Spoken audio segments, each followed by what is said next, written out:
何秀蘭。唔該，主席，我想問下黃維基先生，短問短答。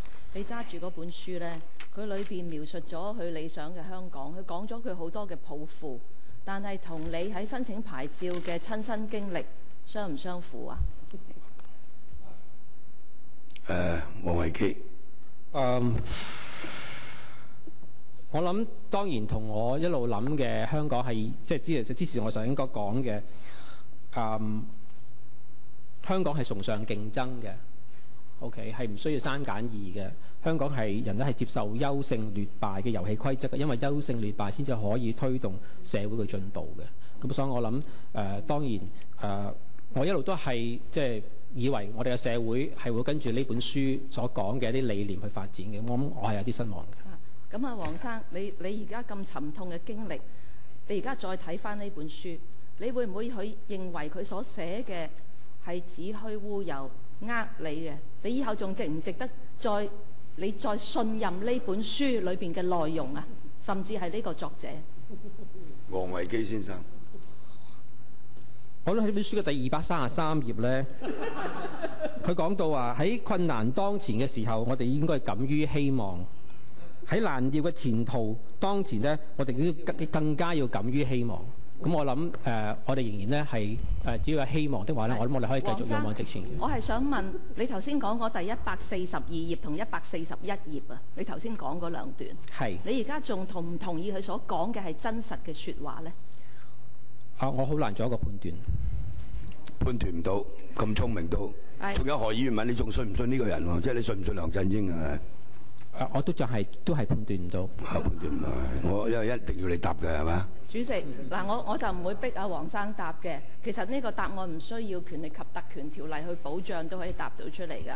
咁主席，我想問阿局長啊，通訊局係一個法定機構，依廣播條例去行事，佢係依法辦事，做足諮詢，去做建議俾行政會議。但係呢，你頭先就話佢並冇睇到循序漸進。咁其實究竟係講呢個通訊局冇依法辦事，定係你行政長官會同行政會議冇依法辦事呢？因為我睇翻廣播條例，佢講到可獲批給牌照嘅人裏邊冇4粒字寫住循序漸進嘅喎。你憑乜嘢法理基礎忽然間整個循序漸進落去呢？而家究竟係邊個冇依法行事呢？局長，多謝主席。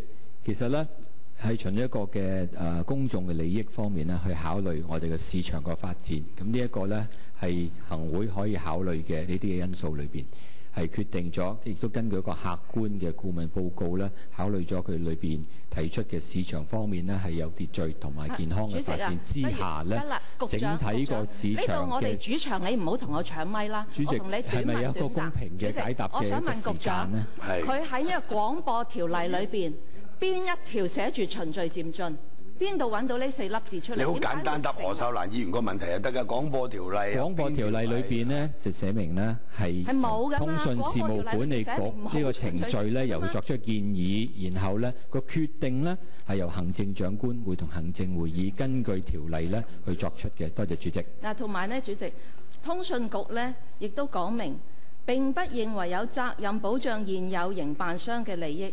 點解行政長官會同行政會議嘅決定係要保住亞視係一間年年蝕錢、冇政府庇蔭就可能生存唔到嘅電視台？點解你要保住佢？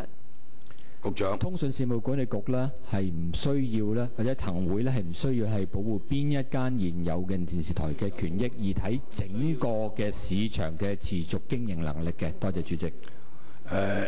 嗱，喺嗰個第14段嗰度呢，就大家都睇到管理局已考慮新營辦者對現有經營者即亞洲電視有限公司及電視廣播有限公司可能造成的影響，佢已經睇咗啦。OK。